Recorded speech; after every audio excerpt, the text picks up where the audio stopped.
With me now, Tennessee Senator Marsha Blackburn. Senator, I want to ask you about this first because yesterday there was a Japanese retailer, in fact, the biggest retailer in the world, clothing retailer, Uniqlo, and they took a really defiant stance. They said that they wanted to keep their shops open because clothes are a necessity of life. Well, today they changed their mind. They suspended operations. But how important is it to inflict pain on the Russian people to get Vladimir Putin to change his mind?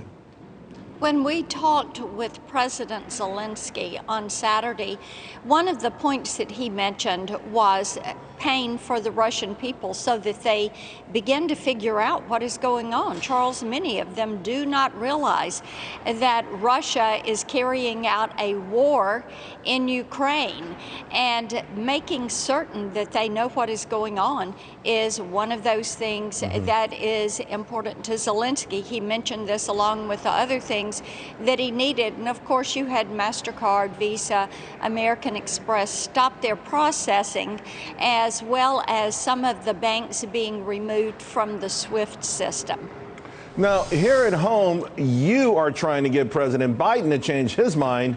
You're calling for an Operation Warp Speed for energy. So tell us more about that.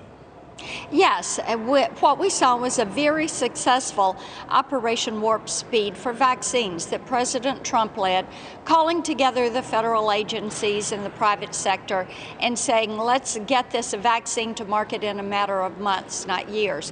What we need right now to return ourselves to energy independence, which is where we were at the beginning of 2021, we need an Operation Warp Speed that would pull together federal agencies and our energy companies and say, how do we get these regulations and roadblocks out of the way? How do we expedite exploration, drilling, leases, ANWR? How do we restart the Keystone Pipeline, which, by the way, would provide 830,000 barrels a day into our crude and stop importing 670,000 barrels a day. Right. And those are questions we need answers to.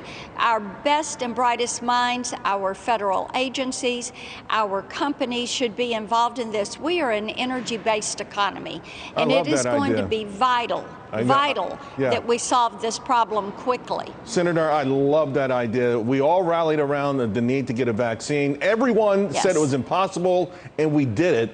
I do want to ask you, before I let you go, a lot of applause, a lot of self-congratulations about NATO coming together.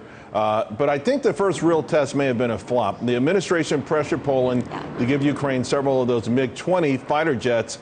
Instead, Poland said, how about we fly them down to a U.S. base in Germany, and America can hand it over.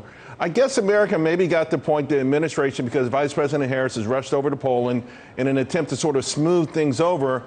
All the while, though, this is happening, Putin's forces are moving closer and closer, tightening the noose on Kyiv. I mean, what are your thoughts about how this is going down?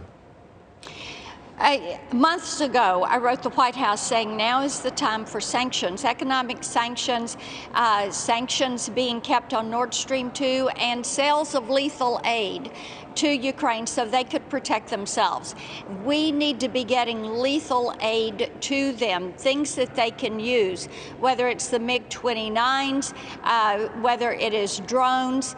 This should be an all-hands-on-deck type issue for NATO to supply Ukraine not only with humanitarian aid, but with what they need for lethal assistance so that they can protect themselves. Yeah, you just kind of wish we'd done all of this before. You know, we had a year. It should have been done before. It's heartbreaking now to say to Poland, hey, put yourself at greater risk being the next target.